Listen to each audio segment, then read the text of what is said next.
Selamat petang, salam sejahtera. Terima kasih karena bersama dengan saya di Nazilin Unity Channel. Isu yang paling hangat hari ini berkaitan dengan PAS dan juga UMNO. Kewujudan semula kononnya kerjasama yang bakal muncul antara PAS dan UMNO. Menjadi persoalan dan perdebatan netizen pada petang ini ialah sejauh mana seriusnya kerjasama yang dikatakan itu. Adakah dengan kerjasama itu maka UMNO akan ditendang keluar daripada kerajaan perpaduan? Atau kalau tidak ditendang pun mereka sendiri menendangkan diri keluar daripada kerajaan perpaduan untuk bekerja sama dengan PAS?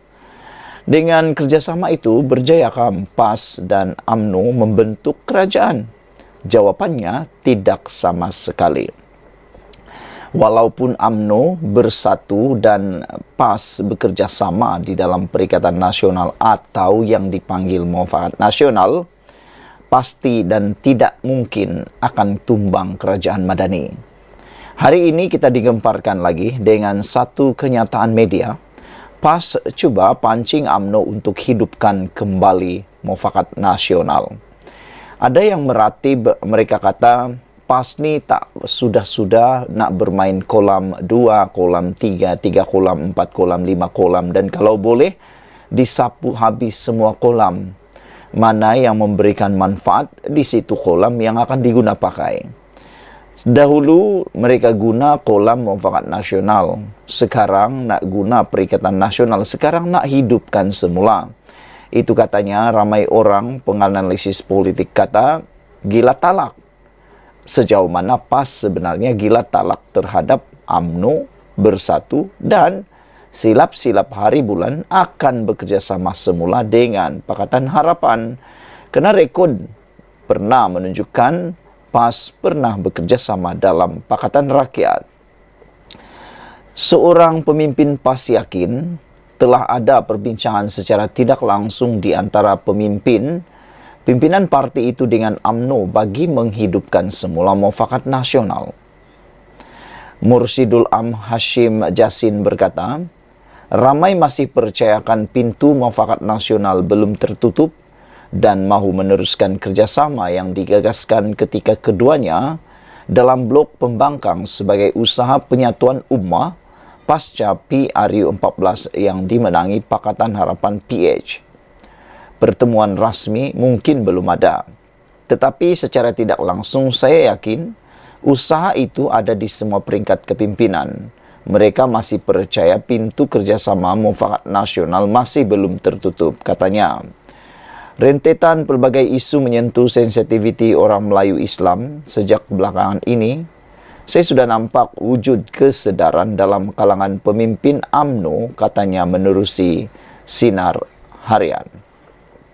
Bekas Adun Sanglang itu berkata, isu berkenaan antaranya membabitkan pembatalan 16 peruntukan dalam enakmen Kanun Jenayah Syariah 1 Kelantan 2019, cadangan Menteri Perumahan dan Kerajaan Tempatan Eng Kor Ming dari DAP mencalonkan Kampung Baru Cina di Selangor sebagai tapak warisan dunia UNESCO. PAS dan UMNO sebelum ini saling menuduh mengabaikan piagam Muafakat Nasional yang diasaskan mereka hampir 5 tahun lalu. Hubungan dua parti itu tegang apabila PAS menyertai Perikatan Nasional PN yang diterajui bersatu sekaligus mahukan parti serpihan UMNO itu turut menyertai Muafakat Nasional. UMNO membantah keras tindakan PAS itu kerana melihat bersatu sebagai pengkhianat yang berusaha membunuhnya. Mendakwa PAS tidak pernah mengisytiharkan UMNO sebagai musuh.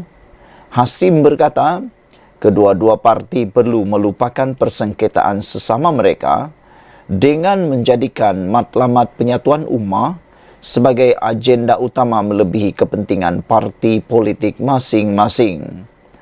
UMNO kena pertimbang semula soal perpaduan Melayu Islam kerana bersatu masih boleh merendahkan ego mereka dan bersetuju menerima UMNO demi perpaduan ummah, katanya. PAS pula tidak boleh menerima DAP kerana kita tahu parti itu tidak pernah merestui agenda perpaduan ummah yang cuba direalisasikan MN.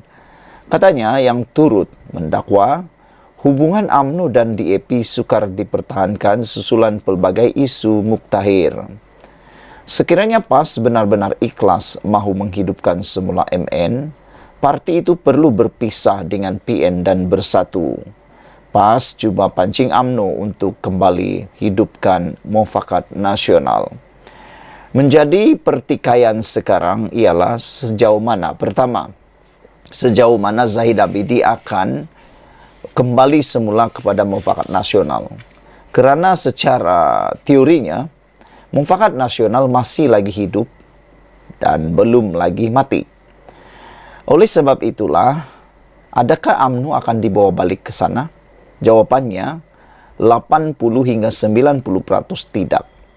Kerana Zahid telah katakan sebelum ini, para pemimpin UMNO telah pun menyatakan sebelum ini, mereka tidak akan mahu dipatuk ular di dalam lubang yang sama. Dan mereka tidak akan melakukan kesilapan yang sama kerana mereka telah sedar bahawa PAS selalu main belakang, selalu membuat sesuatu keputusan tanpa pengetahuan rakan sahabat mereka.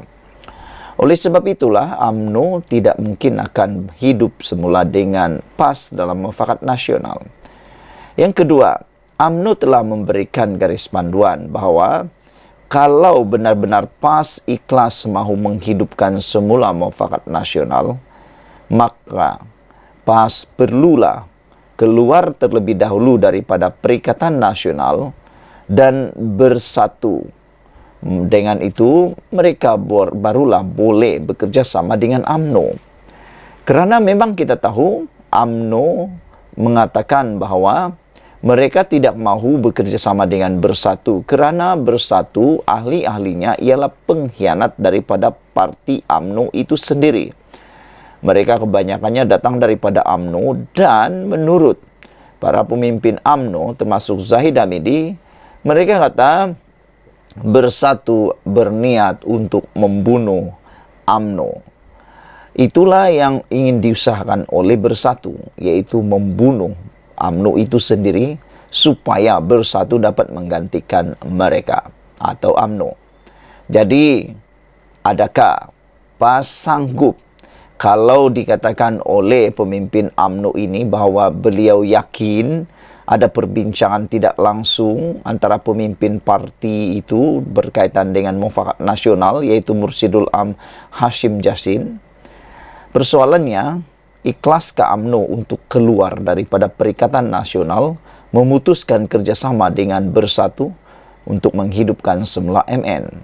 Kalau itu yang mereka lakukan, barulah ada harapan MM hidup.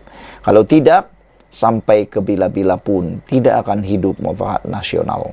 Sekian dulu untuk kali ini. Jangan lupa tinggalkan komen Anda, tekan butang subscribe. Kita jumpa lagi. Bye-bye.